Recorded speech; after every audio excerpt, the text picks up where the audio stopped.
Okay. Hi guys. Oop.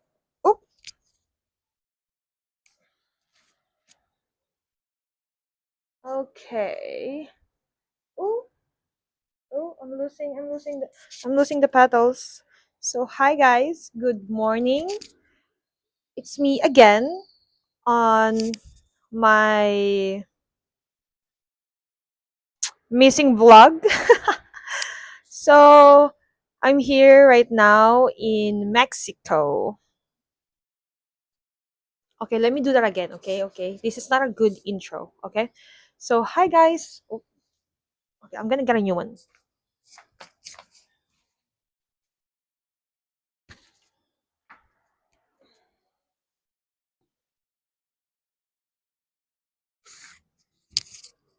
Okay, ayan.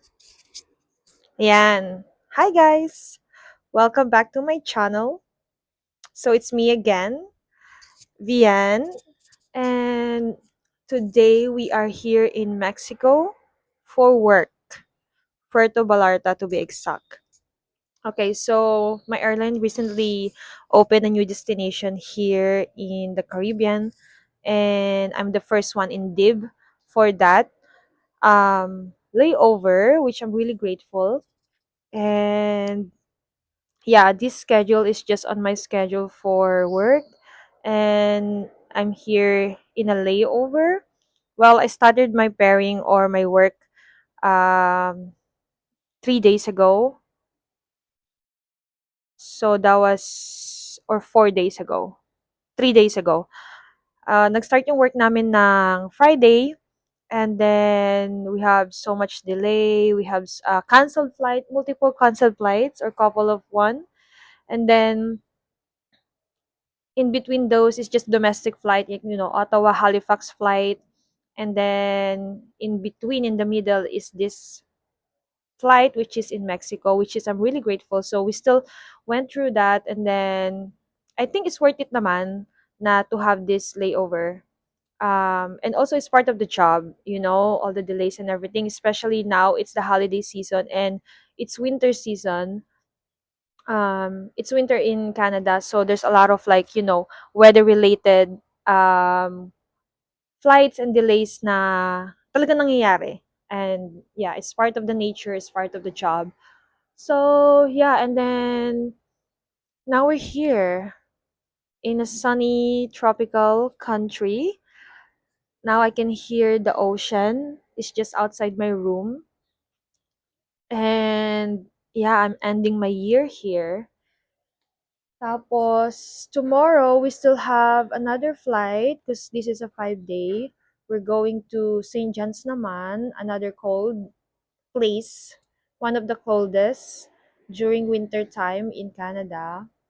So, we're going there tomorrow. We have 24 hours there before going back to Toronto to celebrate the New Year with my family. I'll be home at like 8:30 p.m. So, I have a little bit of time to prepare before 12 a.m. to celebrate the New Year with the family.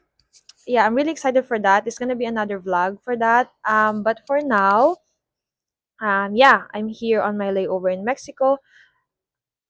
The other vlog that I have is in Costa Rica, which is that one is gonna be on my next one, or the vlog before this, maybe if I can edit it. And yeah, that one is another story naman. So I'm just gonna tell that story on my next vlog, or yes, Costa Rica vlog, which is that one happened naman last week. So yeah, today is Monday, is December 30th, and I'm ending my year here in the new destination of our airline, a new layover in a country na ano ko siya, nasa bucket list ko siya for a longest time.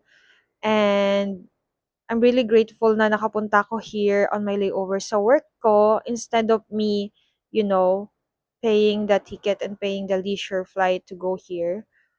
Maybe that's why I haven't actually gone, because God really told me na, oh, makakapunta ka rin naman dyan kahit hindi ka na magbayad. So, yun lang. Grateful lang ako. Anyway, nakarating kami dito ng mga 10:30 PM kagabi, and then I just went back. I went to sleep right away, and then the next day, right now. So, nagising ako ng maaga. We supposed to be here last night. Supposedly, our original schedule will be here at like 6 PM yesterday, but because of the delay and yeah, late na kami nakarating. So anyway, bigyan ko kayo ng room tour para na naman nandito siya sa vlog ko. And then mamaya resort tour naman if kaya ko siyang ano, i-resort tour.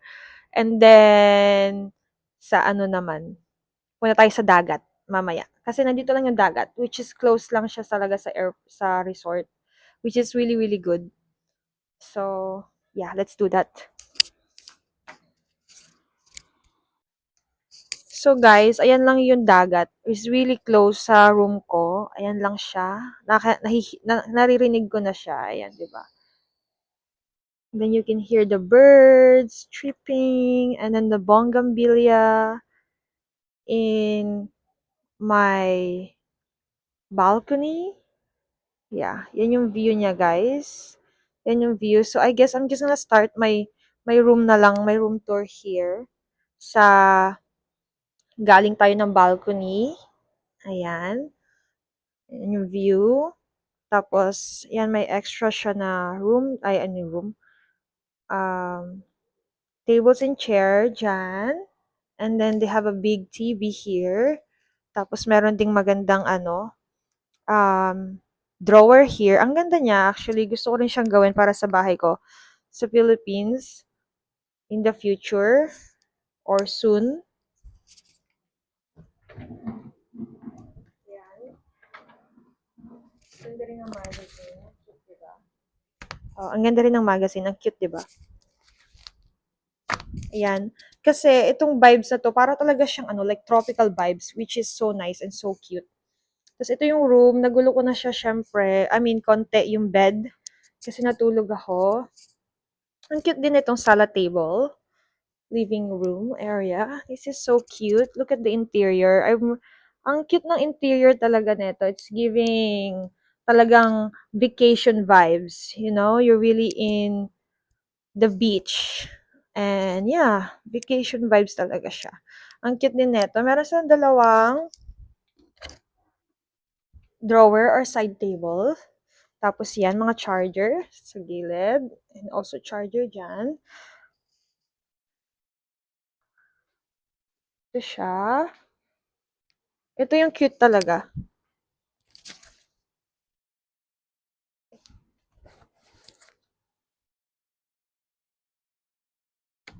Ayan, ang cute. Kasi merong yung housekeeper. Meron siyang message for me. Actually guys, meron akong room tour na separate. Pero ilalagay ko na rin dito sa vlog natin kasi para naman medyo humaba-haba siya ng konti. So, ito naman yung bathroom. Ayan. Ang cute talaga ng vibes nito. I really love this. I love this counter.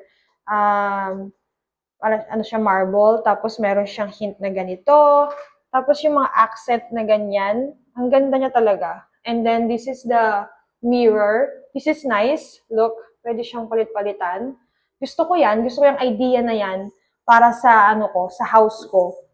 Pag nagka-house na talaga ako, pag start ko na siya ipagawa. Anyway, yan yung mga gusto kong vibes. Yan, medyo like tropical. Especially sa Philippines yung yung weather, 'di ba? Parang bagay siya. Bagay siya dun sa setup na 'yon, ganun. Tapos ito yung bathroom. Yan. Shower. Of course, there's a plenty of room. Lalagyan ng mga and they have their own um, shower shampoo, conditioner, and shower gel. And then may separate siyang area for your separate yung toilet. Which is nice kasi pag may kasama ka, tapos gusto niya mag-toilet, tapos ikaw gusto mo na maligo, di ba? So, separate siya, ganun. Anyway, ito na siya. And then, dito yung sarahan. Tapos, meron ditong coffee table. This is yung coffee. Tapos, ito yung closet. Ito yung closet naman nila.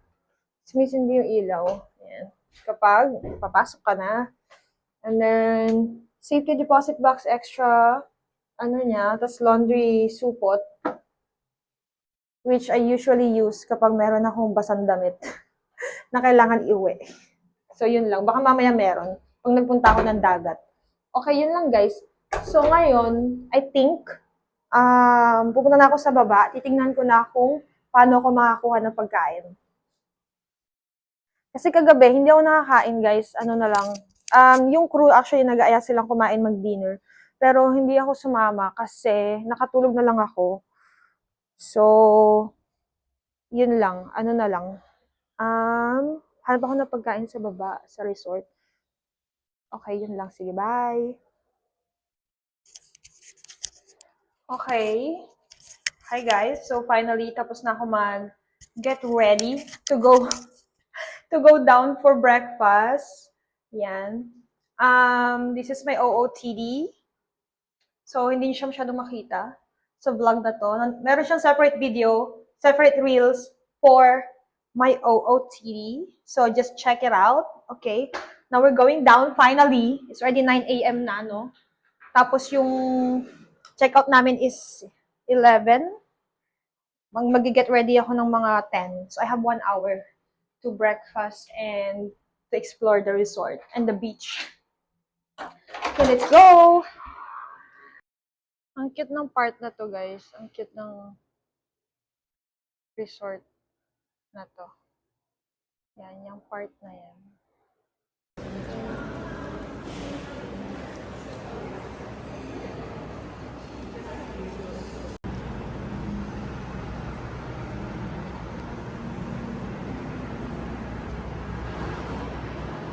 Sobrang ganda ng resort in fairness.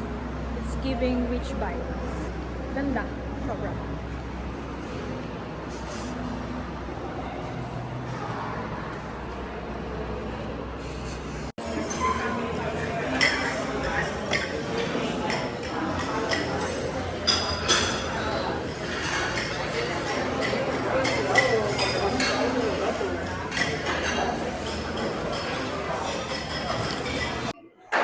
Okay guys, so hindi na ako nag-buffet kasi first of all, wala na akong time and mas mahal siya, like $30 USD, and I don't think worth it siya sa akin. I don't think masusulit ko siya kasi hindi man siya marami kumain. So anyway, just have a coffee.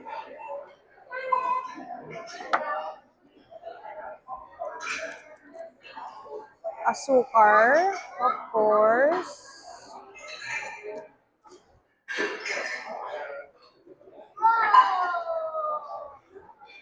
And cream.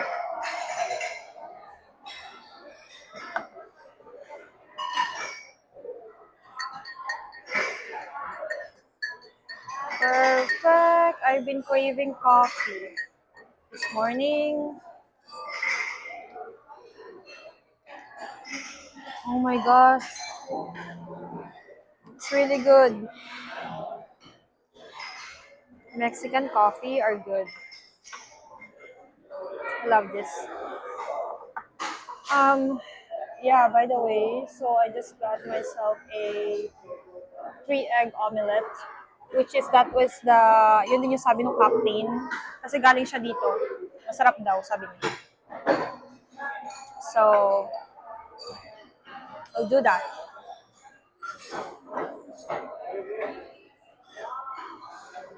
Dapat pala guys, kanina pa ako lumabas ng room, no? Kasi wala na akong time.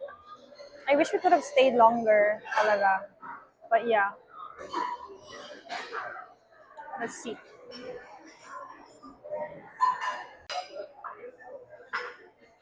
So, ang dami pala niya guys. So, meron na tayong omelette, hash brown, yung different kind of honey and jam.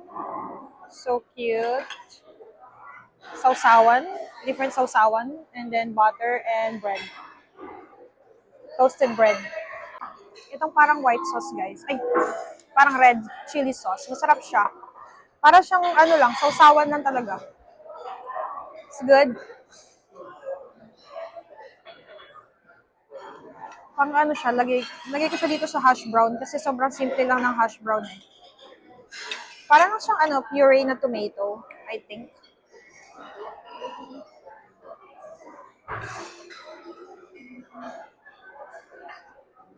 Mm.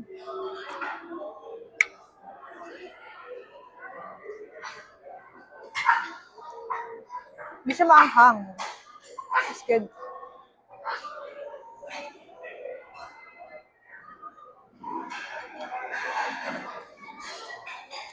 Para lang talaga siya pampagana.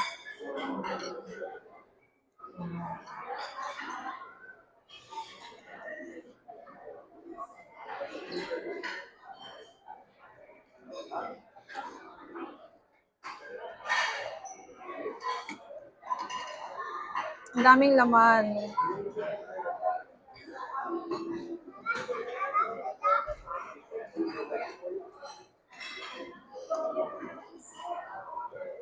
Next na punta ko dito, next na layover ko, magsasama na talaga ako. Ito medyo maanghang siya guys, so kasi meron siyang green peppers na buhay na hindi pa masyadong luto, which is good naman.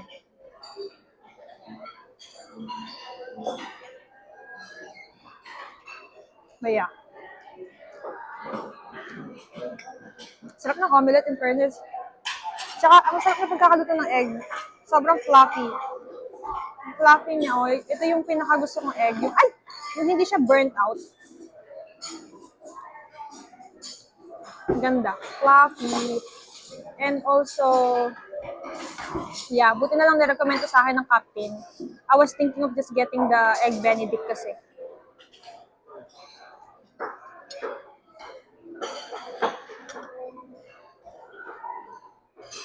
Maybe I should finish all the breakfast. Kasi hindi ako kumain kagabi ng dinner. So, okay guys, finally, I'm out of breakfast. And, change din namin yung shuttle time. Kasi, delayed yung flight ng 1 hour. So, meron pa 1 hour here. We get to stay for 1 hour. Anyway, yeah, I'm here na. I'm going to the beach. And then, maybe the pool later.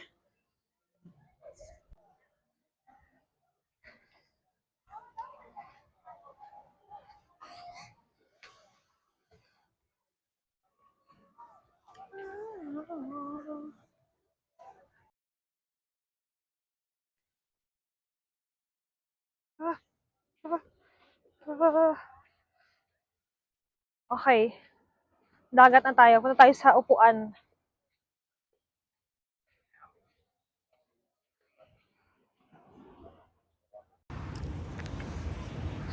Okay, finally. Dito na ako sa beach, dagat. And super ganda ng view. Super nice. Hindi ko nasa Hawaii ako with this view. Kasi merong guys. Merong dagat tsaka bundok. Look at it. Diba? Look at that. Look at that. Diba?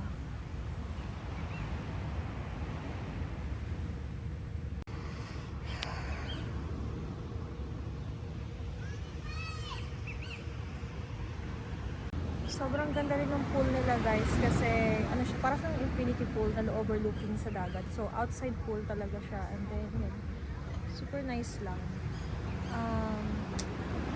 Gusto ko nga mag-pool Gusto ko mag-dip sa pool kaso parang wala na akong time. Tapos ayoko din mabasa yung yung swimsuit ko kasi parang ang hirap iuwi. Tapos meron pa akong bukas. Meron pa akong layover.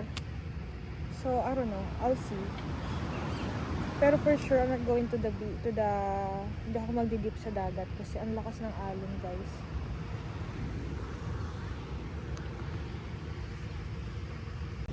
Okay, guys. Vlog update. It's already 11:02 a.m. and our checkout time for shuttle is 12 p.m. So I better get going. I should go back to my room now and get ready for work. But yeah, such a nice experience. It was a short but nice layover here in the morning in Puerto Vallarta. I'll definitely see you again next year for a layover or a vacation. and hopefully by that time with my family already, because I want to bring them also to the nice places. And then yeah, also let's check out the pool pala and see if anything good there, like take pictures or something, diba? Yun lang. Okay, wait. Okay guys, against the lights, no? Okay guys, papunta na kami sa airport. Done na, getting ready. Pag ready na ako, and punta na kami sa airport, and back to work na. We're going to Ottawa na. Okay, yun lang. Bye!